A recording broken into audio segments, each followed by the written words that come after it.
Hello friends, welcome to my YouTube channel. YouTube চ্যানেলে আজকে আমি তোমাদের সামনে যে গুরুত্বপূর্ণ ভিডিওটি শেয়ার করব, সেই ভিডিওটি হলো ক্লাস 10 জিওগ্রাফি সাবজেক্ট চ্যাপ্টার 5 আর পার্ট 6। অর্থাৎ এর আগে আমি 5টা পার্ট ভিডিও দিয়েছি এই চ্যাপ্টারের উপর থেকে, অর্থাৎ এই ক্লাস 10-এর জিওগ্রাফি সাবজেক্টের ভারত চ্যাপ্টার থেকে, অর্থাৎ 5 নম্বর চ্যাপ্টার থেকে আমি কি করেছি, 5টা ভিডিও অলরেডি দিয়ে দিয়েছি। আজকে কিন্তু এই 6 নম্বর ভিডিও। আর আমাদের এটা বলার অপেক্ষা যে সেকেন্ড সেমিস্টার পরীক্ষা কিন্তু খুব কাছেই। আর আমরা সেকেন্ড সেমিস্টার পরীক্ষাতে যারা দেব তারা অবশ্যই দেখবো, আর 2026 সালে যারা মাধ্যমিক পরীক্ষা দেবো তারা তো অবশ্যই এই ভিডিওটা ফলো করবো। তাহলে চলো আমরা শুরু করি। আজকে আমি তোমাদের সামনে শেয়ার করব 118 পাতা থেকে 127 পাতা। এই 118 পাতা কোন বইয়ের? এই বইটা হলো দশম শ্রেণী ভূগোল ও পরিবেশ, সমরেন্দ্রনাথ মোদক। এই বইটি আমাদের এখানকার স্কুলে স্বীকৃত। এবার এই বই ছাড়াও কিন্তু অনেক বই আছে, যে বই তোমরা কিন্তু সিলেক্ট করে করতে পারো, অর্থাৎ বিভিন্ন রাইটারের বই তোমরা ইউজ করতে পারো। তাই আমি বলবো যে এই ভারত চ্যাপ্টারই আমরা আজকে 118 পাতা, অর্থাৎ আমরা কফি, এই কফি থেকে আজকে শুরু করবো এই 6 নম্বর ভিডিওটি। তাহলে চলো আমরা শুরু করি। দেখো, এই কফিটা কি? এর বৈজ্ঞানিক নাম কফিয়া। এটাই প্রথমে জানতে হবে যে কফিটা কি। কফিটা হলো একটা পানীয় ফসল, অর্থাৎ পানীয় গাছে পানীয় হয় না। এটাকে কফি আমরা জলের সঙ্গে মিশিয়ে পানীয় রূপে ব্যবহার করি, এবং চা যেমন পানীয় রূপে ব্যবহার করি, এবং কফিটাও কিন্তু আমাদের দ্বিতীয় প্রধান ফসল। এই কফি আমরা সাধারণত শীতকালে ব্যবহার করি, অর্থাৎ শীতকালেই পান করি। তাছাড়া আমরা সব ঋতুতেই পান করতে পারি, কিন্তু শীত ঋতুতে একটা বেশ আরামদায়ক লাগে বা আমাদের খেতে ভালো লাগে, তাই আমরা শীতকালেই কফিটা পান করি। তা দেখো, এই কফি হলো প্রায় 3 থেকে 6 মিটার লম্বা চিরহরিৎ জাতীয় উদ্ভিদ। অর্থাৎ চিরহরিৎ বলতে যে উদ্ভিদের সারা বছরই গাছে পাতা থাকে তাকে বলবো চিরহরিৎ উদ্ভিদ। এই চিরহরিৎ উদ্ভিদ চাষের পর দ্বিতীয় গুরুত্বপূর্ণ পানীয় বাগিচা হিসাবে ব্যবহার করা হয়েছে এই কফি গাছকে। তো কফির গুরুত্ব দেখো, কফিটা কিসের জন্য গুরুত্বপূর্ণ, এত গুরুত্বপূর্ণ কেন? অর্থাৎ চায়ের পরেই যে পানীয় স্থান সেটা হচ্ছে কফি। কেন? দেখো, এই কফি মাদক বর্জিত মৃদু উত্তেজক পানীয় রূপে, হ্যাঁ, মানুষের ক্লান্তি ও অবসাদ মেটাতে বিশেষ ভূমিকা পালন করে। অর্থাৎ চায়ের পরে কিন্তু এই কফি স্থান। আমরা যেমন কোনো কাজ করতে করতে, আমরা যে কোনো গুরুত্বপূর্ণ কাজ করতে করতে যদি আমরা একটু বোরিং হয়ে যাই, তখন চা পান করি। চা কিন্তু সব ঋতুতেই পান করি, আর কফি আমরা শীত ঋতুতে বেশি পান করি। আর সেই চায়ের পরিবর্তে আমরা কফি পান করি, আর আমাদের ক্লান্তিটা দূর হয়ে যায়, আমরা আবার কাজে উৎসাহ পাই, আবার কাজে লেগে যায়। তাই জন্য দেখো, এই কফির শ্রেণীবিভাগ, অর্থাৎ কফি গাছের প্রজাতি ও কফির গুণগত মানের উপর ভিত্তি করে কফির শ্রেণীবিভাগ করা হয়েছে। আর এই কফি চাষের, হ্যাঁ, কফি নামের উৎপত্তি সম্পর্কে একটা কথা আছে। আফ্রিকার ইথিওপিয়ার আবিসিনিয়া উচ্চভূমির এই কাফা প্রদেশে সর্বপ্রথম কফি গাছের সন্ধান মেলে। অর্থাৎ কফিটা কি? এটা গাছের ফল, সেই ফল থেকে কফি কিন্তু গাছ থেকে পানীয় রূপে হয় না, এটা আমরা সবাই জানি। তাই এই কফি কোথায় প্রথম উৎপাদন হয়েছিল সেটা কিন্তু আমি তোমাদের সঙ্গে শেয়ার করলাম। এবার দেখো, এই কফি চাষের অনুকূল পরিবেশ, অর্থাৎ সব ফসল চাষের মধ্যে যেমন চাষের জন্য যেমন অনুকূল পরিবেশ লাগে, কফিরও কিন্তু সেই একই নীতিটা কি? অর্থাৎ চাষের অনুকূল পরিবেশের মধ্যে, ভৌগোলিক পরিবেশের মধ্যে উষ্ণতা গুরুত্বপূর্ণভাবে থাকতে হবে। অর্থাৎ উষ্ণতার তারতম্যে কফি চাষে আদর্শ পার্থক্য লক্ষ্য করা যায়। অর্থাৎ 14 থেকে 26 ডিগ্রি সেন্টিগ্রেড তাপমাত্রা, এবং 23 থেকে নিম্নভূমিতে এবং উচ্চভূমিতে উষ্ণতা থাকবে 20 থেকে 30 ডিগ্রি এর মধ্যে। যদি তাপমাত্রা থাকে তাহলে কফি চাষের পক্ষে অনুকূল হবে। আর পর্যাপ্ত বৃষ্টি, অর্থাৎ কফি চাষ করতে গেলে সব ফসলের জন্য যেমন বৃষ্টিপাত প্রয়োজন, কফি চাষের ক্ষেত্রে কিন্তু 100 থেকে 250 সেমি বৃষ্টিপাত প্রয়োজন। আর চা গাছে যেমন চা গাছের গোড়ায় জল দাঁড়াবে না, চা গাছে ছায়া দান করতে হবে, কফির ক্ষেত্রেও কিন্তু সেই একই রকম। অর্থাৎ কফিকে বলতে পারো তার সমজাতীয় ফসল। অর্থাৎ কফি চাষ করতে গেলে ঢালু জমি দরকার, বৃষ্টিপাত দরকার বেশি, চায়ের মতোই। আর কি থাকতে হবে? আর তাপমাত্রা থাকতে হবে 25 থেকে বা 12 থেকে 13 বা 15 থেকে 20 মধ্যে বা 20-র মধ্যে যদি তাপমাত্রা থাকে। আর এই কফি গাছের জন্য কিন্তু ছায়া ছাদন দেওয়া হয়। অর্থাৎ এই ছায়া গাছ না লাগালে কফি গাছগুলো নষ্ট হয়ে যাবে চায়ের মতোই।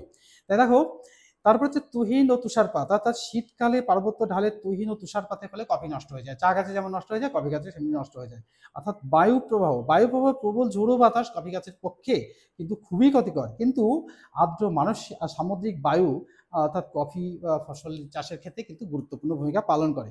এবার দেখো মাটি, মৃদু অম্লধর্মী মাটিতে সাধারণত এই কফি ভালো চাষ করা হয়। অর্থাৎ যে মাটিতে পটাশ ও হিউমাস সমৃদ্ধ মাটি, অর্থাৎ উদ্ভিদ ও প্রাণীদের দেহের অংশ বিশেষ এই যে মাটিতে মিশ্রিত থাকে সেই মাটি কফি চাষের পক্ষে ভীষণ গুরুত্বপূর্ণ। তো ভারতে লাল দোআঁশ ও লাভাজাত মাটিতে কফি চাষ করা হয়। আর জমি, প্রচুর পরিমাণে জমি, জল, প্রচুর বৃষ্টিপাত ফলে কফি চাষের গোড়ায় জল দাঁড়াবে না এমন জমি তো অবশ্যই দরকার। আর এই অর্থনৈতিক পরিবেশ, দেখো এই অর্থনৈতিক এইটা গেল প্রাকৃতিক পরিবেশ, জলবায়ুটা কেমন থাকা দরকার, উষ্ণ আর্দ্র জলবায়ু থাকা দরকার আছে। এবার দেখো কফি চাষের এই মানে অর্থনৈতিক পরিবেশ, দেখো শ্রমিক, দেখো সব ফসল চাষের ক্ষেত্রে অর্থাৎ সমস্ত কাজেই ক্ষেত্রেই আমরা শ্রমিকের একটা অসন্তোষ কিন্তু লেগেই থাকে। অর্থাৎ দক্ষ শ্রমিক কফি চাষের পক্ষে প্রয়োজন। যদি দক্ষ শ্রমিক না হয় তাহলে সেই কাজে সফলতা আসে না, অর্থাৎ কাজের গুণগত মান পাওয়া যায় না। তাই কফি চাষ করতে গেলে দক্ষ শ্রমিকের প্রয়োজন হয়। এবার দেখো মূলধন, অর্থাৎ ভারতবর্ষ কৃষিপ্রধান দেশ, এই দেশে মূলধনের অভাব নেই। অর্থাৎ মূলধন বিনিয়োগ করে কফি চাষ করতে, অর্থাৎ কফি কেন সব ফসল চাষের ক্ষেত্রে কিন্তু মূলধন গুরুত্বপূর্ণ ভূমিকা পালন করে, কফির ক্ষেত্রেও সেই একই রকম ভূমিকা পালন করবে। এবার দেখো পরিবহনটা কি, যে কোনো শিল্প কারখানা তৈরি করতে গেলে সেই শিল্পের অর্থাৎ শিল্পজাত দ্রব্য বাতাসে বিক্রি করার জন্য বাজারে বিক্রি করার জন্য যদি বাজারজাত করার জন্য যদি যোগাযোগ ব্যবস্থা ঠিকঠাক না থাকে তাহলে কিন্তু সেই উৎপাদিত ফসল বা উৎপাদিত দ্রব্য কিন্তু বাজারে পাঠানো যাবে না। তাই উন্নত যোগাযোগ ব্যবস্থা কিন্তু এই কফি চাষের অনুকূলে আসবে। এবার দেখো প্রক্রিয়াকরণ ও সহায়ক শিল্প, অর্থাৎ কফি ব্যবহারযোগ্য উৎপাদন ক্ষেত্রে বাগিচার মধ্যে নিকটে কফির কারখানা থাকতে হবে, প্যাকিং বাক্স তৈরি করা থাকতে হবে ঠিক চায়ের মতো। অর্থাৎ কফি কারখানা, কফি বাগানের কাছেই যদি কারখানা থাকে তাহলে সেই কফির বীজগুলো সহজেই সেখানে কারখানাতে পাঠানো যাবে। আর যদি ঠিক সময়ে পাঠানো না যায় কফির গুণগত মান নষ্ট হয়ে যাবে ঠিক চায়ের মতন। অর্থাৎ চাষ করতে গেলে যেমন লাগে ঠিক কফির ক্ষেত্রে এই একই রকমই লাগবে। এবার দেখো প্রক্রিয়াকরণ সহায়ক শিল্প গেল। এবার দেখো বন্টন, এবার বন্টনের মধ্যে ভারতে দুই ধরনের আরবীয় বসাল্ট কফি চাষ করা হয়। এই চাষ দক্ষিণ ভারতের নীলগিরি পার্বত্য অঞ্চলে কেন্দ্রীভূত হয়েছে।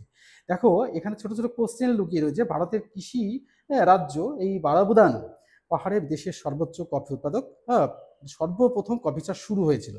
এবার চলে আসবো আমরা পরের পাতাতে চলে এসে আমরা দেখব যে এই ভারতে কফির প্রয়োজনীয়তা অর্থাৎ উৎপাদন বাণিজ্য অর্থাৎ 2021 সাল থেকে 22 সাল পর্যন্ত প্রায় 3.42 টন ও 3.7247% কফি উৎপাদন ভারতে বিশ্বের 9ম স্থান অধিকার করে, আর ব্রাজিল ভারতের মধ্যে 1ম স্থান অধিকার করে।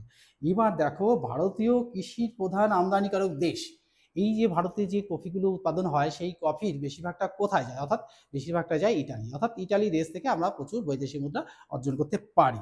এবার দেখো যে ভারতীয় কৃষি অর্থাৎ ভারতীয় কৃষি ক্ষেত্রে কিছু সমস্যা এসেই যায়। দেখো স্বল্প উৎপাদনশীলতা, বৃষ্টি নির্ভরতা, রোগ আক্রমণ আর তীব্র প্রতিযোগিতা। এই রোগের ফলে অর্থাৎ ফসল ফলাতে গেলে পর্যাপ্ত ওষুধ দরকার, অর্থাৎ উন্নত কীটনাশক ওষুধ, উন্নত সার না হলে ফসল উৎপাদন করার সমস্যা হয়ে যায়। আর তারপরে একটা প্রতিযোগিতামূলক কাজের জন্য, যেমন প্রতিযোগিতায় করতে গেলে সব কাজে কিন্তু সফলতা ঠিকঠাক আসে না। এ তাড়াতাড়ি করবে, ও তাড়াতাড়ি করবে, এই জন্যই তাড়াতাড়ি বা করার জন্যই কিন্তু এই ফসলের উৎপাদনে ব্যাহত হয়। এবার আসবো ভারতীয় কৃষির কিছু সমস্যা আর কিছু সমাধান। এবার ভারতীয় কৃষি বলতে গেলে এই কৃষিকাজ তৈরি করতে গেলে নানান সমস্যা আসে এবং সেই সমস্যাগুলো সমাধানের রাস্তাও আছে, আমরা সেগুলো সমাধান করি। কিন্তু এই কোশ্চেনটা আমি তোমাদের সঙ্গে একটু পরে শেয়ার করছি শেষের দিকে।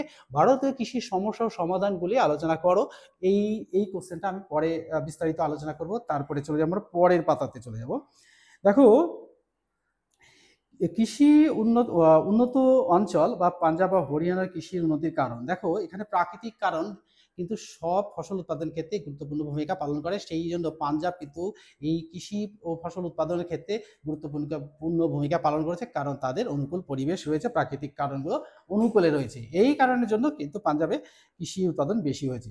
আর্থ সাংস্কৃতিক কারণ, দেখো এই আর্থ সামাজিক কারণ 1964 সাল থেকে 65 সালে কৃষি বিজ্ঞানী MS স্বামীনাথন সবুজ বিপ্লবের জনক। এর উপর নির্ভর করেই কিন্তু এই পাঞ্জাবে বা হরিয়ানায় আধুনিক কৃষি প্রযুক্তি ব্যবহার করে ফসল উৎপাদন বৃদ্ধি করা হয়েছে। এবার চলে আসবো শিল্প, ভারত অর্থনৈতিক পরিবেশ ও ভারতের শিল্প, অর্থাৎ শিল্প স্থাপনের কারণ। দেখো শিল্প স্থাপন করতে গেলে, যে কোনো একটা শিল্প কারখানা গড়ে তুলতে গেলে আমাদের কিন্তু গুরুত্বপূর্ণ ভূমিকা পালন করে কোনটা, এই প্রাকৃতিক কারণ। অর্থাৎ প্রাকৃতিক কারণের মধ্যে এই কাঁচামাল যদি ঠিকঠাক পাওয়া যায়, অর্থাৎ বিশুদ্ধ কাঁচামাল হলে পরে অর্থাৎ গুণগত মানটা বেশি হবে আর উৎপাদনটা বৃদ্ধিও পাবে। তাই আমরা এই অশুদ্ধ বা অবিশুদ্ধ কাঁচামাল নিয়ে আমরা উৎপাদনকে ব্যাহত করব না। এবার দেখো জলসম্পদ, অর্থাৎ শ্রমিকদের নিত্য প্রয়োজনীয় কাঁচামালের মালিন্য ও দূরীকরণ এবং বাঁধ চুক্তি ঠান্ডা করতে ব্লিচিং ও ড্রাইং কাজে এই কাঁচামাল হিসাবে জল প্রচুর লাগে। তাই কাঁচামাল পরিশোধিত করতে জলের যোগান গুরুত্বপূর্ণ ভূমিকা পালন করে। তাই জল, এই শিল্প উৎপাদন করতে গেলে জলের গুরুত্ব অপরিসীম।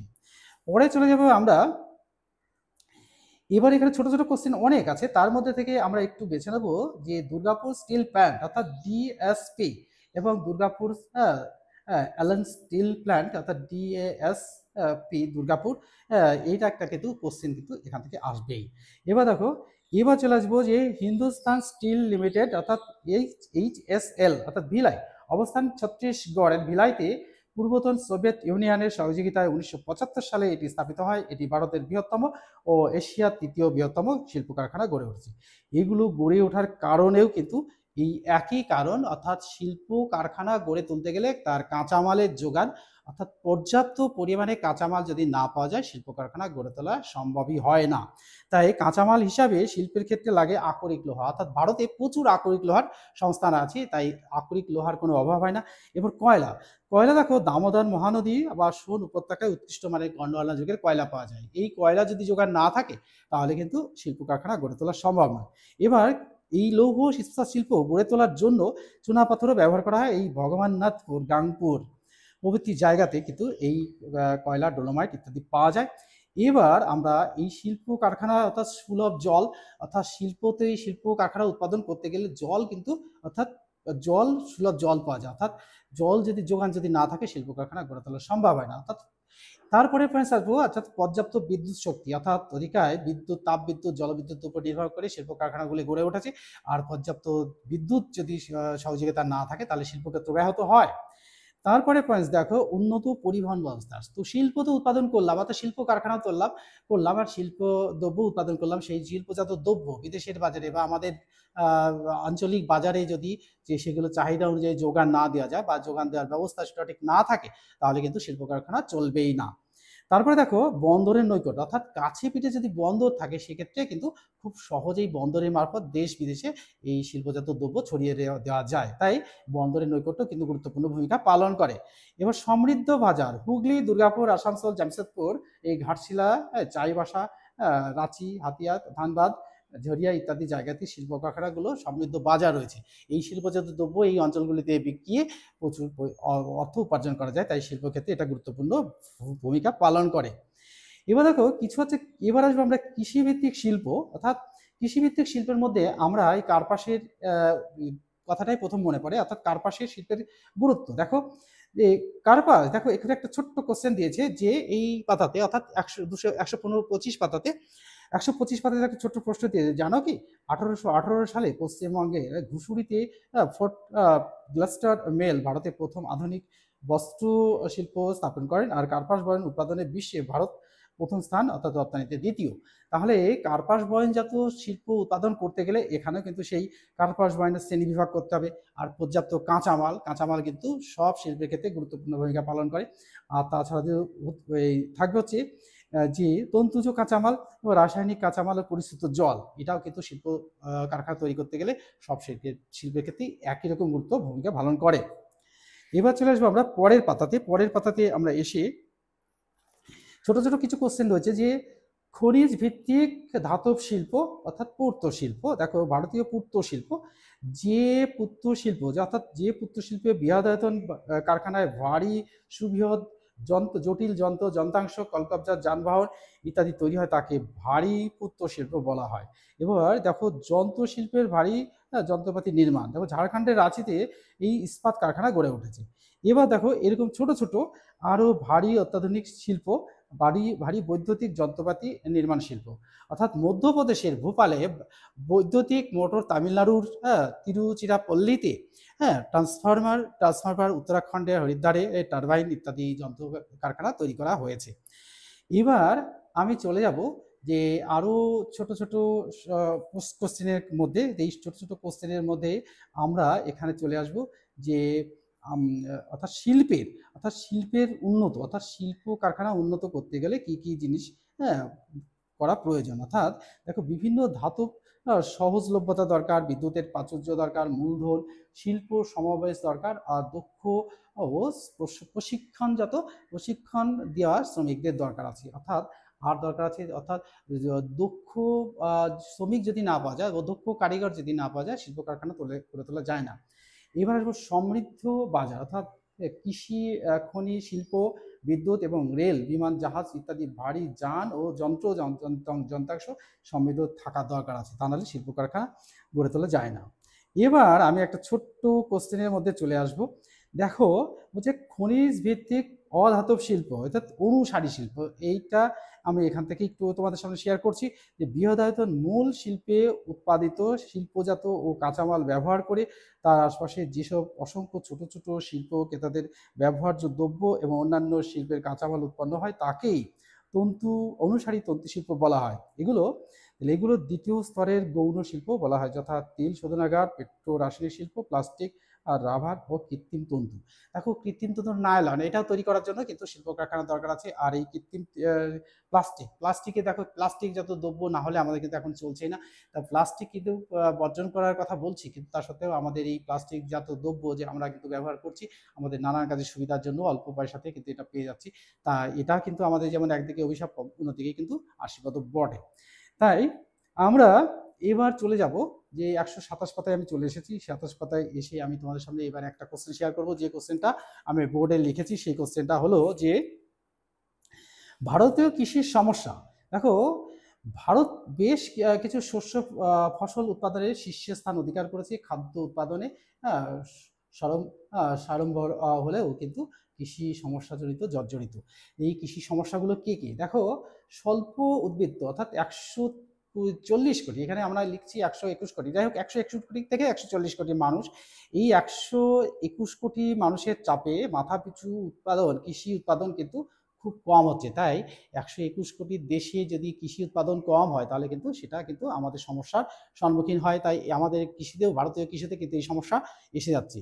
2 নম্বর দেখো কৃষি শ্রমিকদের স্বল্প কর্মদক্ষতা, অর্থাৎ সব ক্ষেত্রেই দেখা যায় যে শ্রমিকদের মধ্যে একটা অসন্তোষ, শ্রমিকদের মধ্যে একটা সমস্যা থেকেই থাকে। এই শ্রমিকদের সমস্যার মধ্যে যে যারা অল্প অর্থাৎ স্বল্প কর্মদক্ষতা, অল্প একটু কাজ শিখে তারা মনে করে যে অনেক বড় কিছু কারগার হয়ে গেছে, কিন্তু আসলে তা নয়। এই সমস্যার জন্য বড় বড় শিল্পক্ষেত্রেও কিন্তু এই সমস্যাজনিত কারণে ভুগছে এবং তারা সমস্যায় পড়ছে। এই সমস্যা সমাধানের দিকে আমাদের কিন্তু লক্ষ্য রাখতে হবে। তারপর দেখো ত্রুটিপূর্ণ বিপণন ব্যবস্থা, ভারতের শস্য সংরক্ষণ বিপণন ব্যবস্থায় কিন্তু সংগঠিত নয়, ফলে গরিব ও প্রান্তিক চাষিরা এর থেকে বেরিয়ে আসছে, অর্থাৎ তারা সেই জায়গায় সুযোগগুলো পাচ্ছে না। সেই সুযোগগুলো সকলের ক্ষেত্রে যদি প্রযোজ্য হয় তাহলে কিন্তু এই ত্রুটিপূর্ণ বিপণন ব্যবস্থাটা গুরুত্বপূর্ণ ভূমিকা পালন করবে। ক্ষুদ্র ও বিক্ষিপ্ত জমি, ভারতের জমিতে মাথাপিছু জমির পরিমাণ কম, অর্থাৎ যত জনসাধারণ তার তুলনায় জমির পরিমাণ কম, তারা কৃষকযোদ্ধা শ্রেণী বা জমিদার শ্রেণী তাদের জমির পরিমাণটা বেশি। সেই সমস্ত জমিগুলো যদি তাদের মধ্যে বিপণন করে দেওয়া হয় তাহলে কিন্তু এই ভারতীয় কৃষকদের জমির পরিমাণ বাড়বে এবং তারা কাজে উৎসাহ বাড়বে এবং কৃষিতে উন্নতি লাভ করতে পারবে। তারপর দেখো মৌসুমী বৃষ্টির নির্ভরতা, অর্থাৎ ভারতীয় কৃষি মানে মৌসুমী জলবায়ুর উপর নির্ভরশীল। এই মৌসুমী জলবায়ুর খামখেয়ালিপনার জন্য কোনো বছর একটু আগে, কোনো বছর একটু পরে, কোনো বছর কম, কোনো বছর বেশি আসার জন্যই ভারতীয় কৃষিতে কিন্তু এটা সমস্যার সম্মুখীন হচ্ছে। কিন্তু আমরা সেই সমস্যা সমাধানের দিকে একটু এগিয়ে চলেছি, উন্নত কৃষি প্রযুক্তি ব্যবহার করছি, যন্ত্রাংশ ব্যবহার করে আমরা জলসেচের ব্যবস্থা করছি, তাতে কিন্তু কিছুটা ফল হচ্ছে, এটাও কিন্তু একটা সমস্যা। তারপর দেখো ভারতীয় আধুনিক কৃষি প্রযুক্তির অভাব, অর্থাৎ ভারতীয় কৃষিতে এখনো সেই চিরাচরিত কি না এই সার, বীজ, নাঙল, বলদ ইত্যাদি ব্যবহার করে জমি চাষ করা হচ্ছে। সেই জমি চাষের পদ্ধতিগুলো যাতে অল্প সময়ের মধ্যে অনেক জমি একসঙ্গে চাষা যায়, সেই জন্য আমরা কিন্তু উন্নত প্রযুক্তি ব্যবহার করতে হবে। আর এই বলদকে বাদ দিয়ে আমরা যন্ত্রের মাধ্যমে কিন্তু চাষবাস করার যদি প্রযুক্তি নেই, তাহলে কিন্তু ভারতীয় কৃষির উন্নতি লাভ করবে। তাহলে এই সমস্ত সমস্যাগুলি কিন্তু এসেই যাচ্ছে। তারপরে দেখো যে জলসেচের সুবন্দোবস্তের অভাব, অর্থাৎ আমাদের দেশে জলসেচ ব্যবস্থা সুসমৃদ্ধ নয়, এই জন্য ভারতের কৃষিতে কিন্তু ব্যাপক ক্ষতি হচ্ছে। এই ক্ষতির দিক হাত থেকে বাঁচতে কিন্তু আমাদের সেদিকে নজর রাখতেই হবে, যে ভারতের কৃষিকে বাঁচাতে হবে। তো আমরা এই সুবন্দোবস্ত করতে পারি, জল বন্টনের ব্যবস্থা অর্থাৎ জলসেচের ব্যবস্থা যদি সঠিকভাবে চালাতে পারি, তাহলে কিন্তু আমাদের কৃষিতে উন্নতি লাভ করবে। এবার আসবো আমরা যে ভারতীয় কৃষির কিছু সমস্যার সমাধান। এর মধ্যে শুধু সমস্যাই নয়, কিছু সমস্যার আমরা সমাধানও করেছি। কি কি? দেখো, কৃষি সমস্যার সমাধানের জন্য স্বাধীনতার পর থেকে নানা উদ্যোগ গ্রহণ করা হয়েছে, আর আধুনিক প্রযুক্তির প্রসারও করা হয়েছে। দেখো, আধুনিক প্রযুক্তির প্রসার অর্থাৎ স্বাধীনতার পর থেকে, অর্থাৎ 1947 সালের 15 আগস্ট ভারতবর্ষ স্বাধীনতা লাভ করে। এই স্বাধীনতা লাভের পরের থেকে কিন্তু ভারতের কৃষি একটু আস্তে আস্তে উন্নতি লাভ করছে, এবং তারপর থেকে উন্নত বীজ, সার, ঔষধপত্র, যন্ত্রাংশ ব্যবহার করে কৃষির উন্নতির সফলতায় দিকে এগিয়ে চলেছি।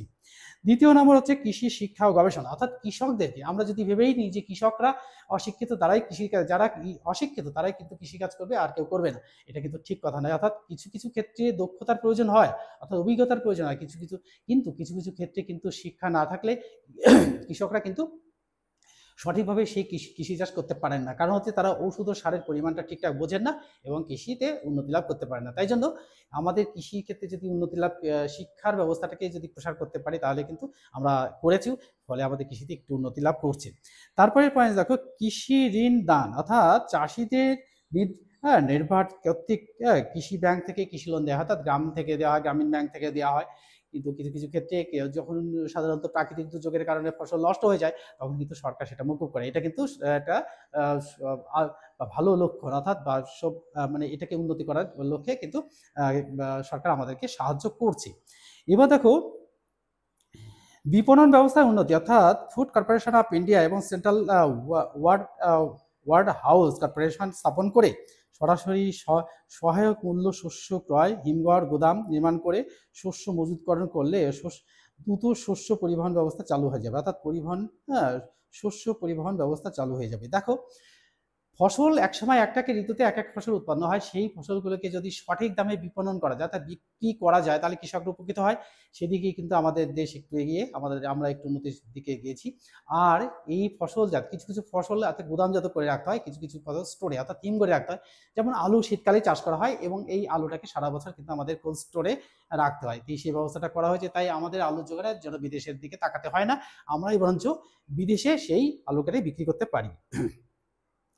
তারপর দেখো, ভূমির সংস্কার, অর্থাৎ জমিদারি জোতদারি ব্যবস্থার উচ্ছেদ করে জমির মাথা পিছু ঊর্ধ্বসীমা স্থির করে উদ্বৃত্ত জমি ভূমিহীন চাষি ও কৃষকদের মধ্যে বন্টন করে দেওয়া হয়। দেখো, একজন কৃষক কিন্তু সন্তান স্নেহে কিন্তু ফসলগুলোকে দেখে। একজন মা যেমন সন্তানকে সন্তান স্নেহে লালন পালন করে, একজন কৃষককে কিন্তু জমির ফসলকে সন্তান স্নেহেই লালন পালন করে। কিন্তু তার মধ্যে থেকে কৃষকরা যদি এক্সট্রা কিছু জমি পেয়ে যায়, তারা কিন্তু কাজে উৎসাহ পায়, তারা কিন্তু সেই অর্থাৎ 100% শক্তি দিয়ে, ক্ষমতা দিয়ে, সাহস দিয়ে কিন্তু সেই কাজে লেগে পড়ে, এবং তাতে উন্নতি লাভ করে। তাই আমাদের কিন্তু সেটা ব্যবস্থা করা হয়েছে, এবং কৃষির উন্নতি লাভ আস্তে আস্তে এগিয়ে আস্তে আস্তে ভালো দিকে এগোচ্ছে। তাই আমরা বলবো যে ভূমি সংস্কার আইনটা কিন্তু দরকার আছে। এবার দেখো, এই চ্যাপ্টার থেকে আমি ছোট ছোট কোশ্চেনগুলো আলোচনা করেছি। এবার কোশ্চেনগুলো আলোচনা করার সময় যদি আমি বিস্তারিত আলোচনা করি, পয়েন্টস দিয়ে প্রত্যেকটা পয়েন্টস প্রতি 2-3টে করে লাইন লিখতে পারি, বা 2 থেকে 2.5টে লাইন লিখতে পারি, তাহলে কিন্তু আমাদের এই নম্বরটা কিন্তু এক্সামিনার দিতে বাধ্য হবে না। অর্থাৎ এক্সামিনারের কাছ থেকে কিন্তু আমরা সেই নাম্বারটাকে ছিনিয়ে নেবো, জোর করেই ছিনিয়ে নেবো। মানে জোর করে কেমন করে? আমাদের লেখনির মধ্যে লেখনির ধরন যদি ঠিকঠাক থাকে, আমরা যদি সুন্দর করে স্ট্রাকচার করে পয়েন্টস বাই পয়েন্টস লিখতে পারি, তাহলে কিন্তু নম্বরটা অবশ্যই এসে যাবে। তাই আমরা সেই চেষ্টাই করব। এবার আমি এই চ্যাপ্টার থেকে কিছু কিছু কোশ্চেন তোমাদের সাথে শেয়ার করবো। সেই কোশ্চেনগুলো হলো, দেখো, বলছে কফি চাষের সন্ধান প্রথম কোথায় মেলে? আমি একটা করে কোশ্চেন লিখবো, কোশ্চেনের পাশাপাশি উত্তর লিখবো। কফি চাষের সন্ধান, আকার সন্ধান প্রথম, প্রথম কোথায় কয়কার থয়াকার কোথায় মেলে, ময়কার লয়কার মেলে। দেখো এই কফি চাষের সন্ধান প্রথম কোথায় মেলে? মেলে হচ্ছে আফ্রিকার কাফা প্রদেশে, উত্তর উত্তর আফ্রিকা। ফয়রফলা হর্ষি কয়কার আফ্রিকার কাফা, কয়কার ফয়কার কাফা প্রদেশে, কাফা প্রদেশে। তারপরে দেখো তারপরে পয়েন্টস হচ্ছে ভারতের কোথায় কফি গবেষণাগার আছে? 2 নম্বর ভারতের, একার র তয়কার র, ভারতের কয়কার থয়াকার কোথায় কফি, কফি গবেষণাগার, গ বয়কার গবেষণাগার গার আছে। দেখো এটা আছে কোথায়? কর্ণাটকে, কর্ণাটকের চিকমাগালুর, চিকমাগালুর অর্থাৎ চিকমাগালুর কর্ণাটক। উত্তর হবে চয়সি ক চিক ময়াকার গয়াকার লয়সু মাগালুর, কর্ণাটক, কর্ণাটক, হ্যাঁ কর্ণাটকে আছে। 3 নম্বর কোশ্চেন দেখো কফি বোর্ড কবে গঠন করা হয়, গঠন করা হয়েছে? 3 নম্বর কফি, ক ফাইসি কফি বোর্ড বয়কার ডয়রে বোর্ড, ক বয়কার কবে, গ ঠ নতুন গঠন, ক রায়কার করা, হ ছয়কার ছয়কার হয়েছে। দেখো 1942 সালে ব্যাঙ্গালোরতে, অর্থাৎ উত্তরটা হবে 1942 সালে বেঙ্গালুরুতে, বয়কার ওই গয়াকার বেঙ্গল লয়কার রয়সু, হ্যাঁ লেরুতে, লয়কার লয়কার রয়সু তয়কার লেরুতে, বেঙ্গালুরুতে করা হয়, তাই তো। দেখো 4 নম্বর, দেখো এবার 4 নম্বর কোশ্চেনটা হচ্ছে যে ভারতের প্রথম কোথায় কফি চাষ শুরু হয়? হ্যাঁ ভারতের কোথায়, তারপরে পয়েন্টস রয়েছে যে আমরা চলে যাব ভারতের কোন রাজ্য কফি রাজ্য নামে পরিচিত? ভারতের ভয়াকার র তয়কার র, ভারতের কোন রাজ্য, কয়কার কোন রায়াকার বর্গে রাজ্য কফি, ক ফাইসি কফি রয়াকার বর্গে রাজ্য নামে পরিচিত, পরাইশি চয়হর্ষি তা পরিচিত। দেখো কফি রাজ্য কেরালা, অর্থাৎ কেরলা কর্ণাটক, কর্ণাটক রাজ্য। উত্তর হবে কর্ণাটক, ক পাকার কর্ণাটক, কটক রায়াকার বর্গে রাজ্য, কর্ণাটক রাজ্য। 5 নম্বর কোশ্চেন দেখো, 5 নম্বর কোশ্চেন লিখবো ভারতীয় কফির প্রধান আমদানিকারক দেশ কোনটি? ভারতীয় কফি রায়াকার র তয় দীর্ঘি অন্তস্থ, ভারতীয় ক ফাইসি র কফির পয়রফলা দয়াকা দন্তনা প্রধান আমদানি, আ ম দয়াকা দন্তনা আমদানি কারক কয়াকার র ককারক দেশ, দয়াকা তার দেশ কোনটি, কয়কার দন্তনা প্রায়শী কোনটি? দেখো এর উত্তরটা হচ্ছে ইটালি, অবশ্যই দয়াকা লয়সী, ইটালি, ইটালি দেশে বা কফি রপ্তানি করে ভারতবর্ষ প্রচুর বিদেশি মুদ্রা অর্জন করে। 6 নম্বর দেখো, 6 নম্বর পয়েন্টস হচ্ছে কোশ্চেন হচ্ছে যে ন্যূনতম ব্যয় তথ্যের প্রবক্তা কে? নয় দীর্ঘ জফলা ন তম ব্যয়, বৈজফলা ব্যয়, ন্যূনতম ব্যয় তথ্যের প্রবক্তা কি? তয় তয় বয়কার তথ্যের প্রবক্তা, পরে হলো ব কয়তায়কার প্রবক্তা কে? দেখো এর উত্তর হচ্ছে অ্যালফ্রেড ওয়েবার, অ্যালফ্রেড ওয়েবার। উত্তরটা হচ্ছে আলফ্রেড, ওই যে ফলা আকার ল আলফ্রেড ল ফলা একার আলফ্রেড ওয়েবার, ও উন্তস্তায়কার বয়াকার র, উন্তস্তায়কার বয়াকার র, ওয়েবার ওয়েবার ওয়েবার। 6 নম্বর দেখো, 7 নম্বর দেখো, 7 নম্বর কোশ্চেন হচ্ছে যে টিসকো, টিসকো কি কোথায় অবস্থিত? টিসকো TISCO, টিসকো কি, হ্যাঁ কি কোথায় অবস্থিত, কয়কার থয়াকার কোথায়, অবস্থিত। দেখো টিসকো হচ্ছে Tata iron and steel company, উত্তর হচ্ছে Tata, Tata IRON iron AND and steel company, steel COMPANY company. এটা জামশেদপুরে, ঝাড়খণ্ড, জামশেদপুর, ঝাড়খণ্ড, ঝাড়খণ্ড জামশেদপুর, পুরে পুরে, হ্যাঁ জামশেদপুরে অবস্থিত। তারপর 8 নম্বর দেখো, 8 নম্বর দেখো যে লৌহ সভ্যতা কাকে বলে, অর্থাৎ লৌহ সভ্যতা কাকে বলে? উত্তর প্রশ্নটা লিখে দিয়ে গিয়ে লৌহ লয়কার লৌহ সভ্যতা কয়াকার কয়কার কাকে বলে বলে। দেখো এই বর্তমান, উত্তরটা হবে বর্তমান, বর্তমান সভ্যতাকে দন্ত স ভয় যে ফলা তাইকার সভ্যতাকে বলা বলাকার বলা হয় হয় লৌহ সভ্যতা লয় ওকার লৌহ দন্ত স ভয় যে ফলা তাইকার সভ্যতা। 9 নম্বর দেখো, 9 নম্বর কোশ্চেন দেখো, SAIL এর পুরো নাম কি? SAIL এর পয়সু রায়কার পুরো নায়কার নাম কি? দেখো SAIL এর পুরো নাম steel authority of India.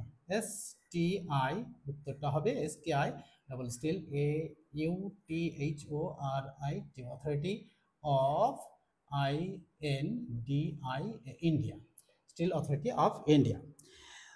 10 number question দেখো, JSW কি?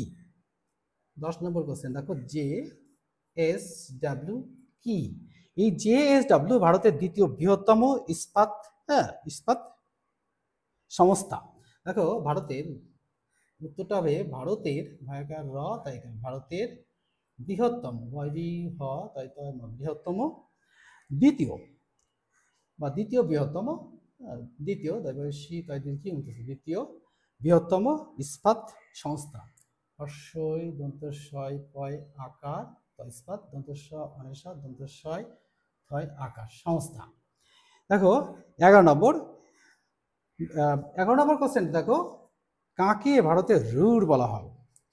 কয়াকার কয়কার কাকে ভয়াকার র তয়কার র ভারতের রুর রুর বলা বলাকার বলা অন্তস্থ হয়।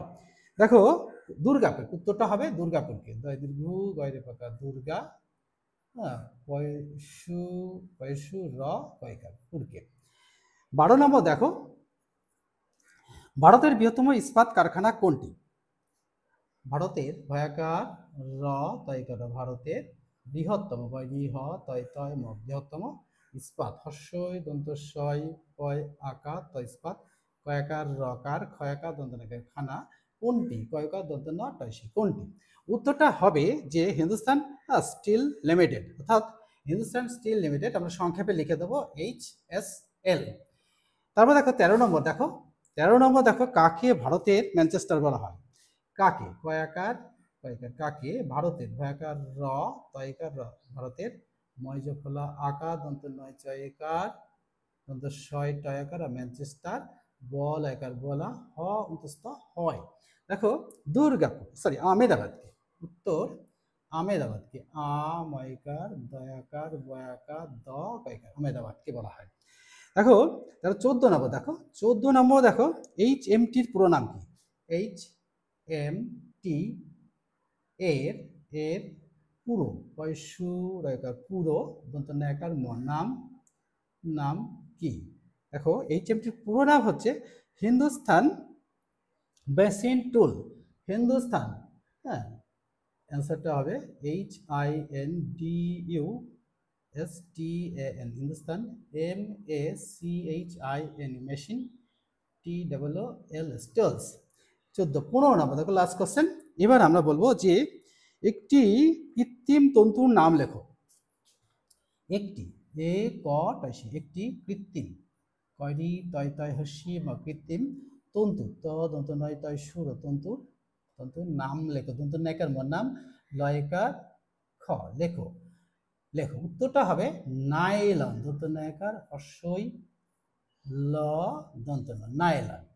দেখো এই কোশ্চেনগুলো যে এই 15টা কোশ্চেন তোমাদের সামনে শেয়ার করলাম, এই কোশ্চেনগুলো যারা সেকেন্ড সেমিস্টার পরীক্ষা দেবে অর্থাৎ ক্লাস 10 সেকেন্ড সেমিস্টার পরীক্ষা যারা দেবে তারা, আর 2026 সালে যারা মাধ্যমিক পরীক্ষা দেবে তাদের জন্য কিন্তু এটি গুরুত্বপূর্ণ কোশ্চেন। এই কোশ্চেনগুলো তোমরা পড়বে আর আমাদের এই ভিডিওটি লাগলে একটা করে শেয়ার লাইক করে দেবে আর কমেন্ট বক্সে লিখবে।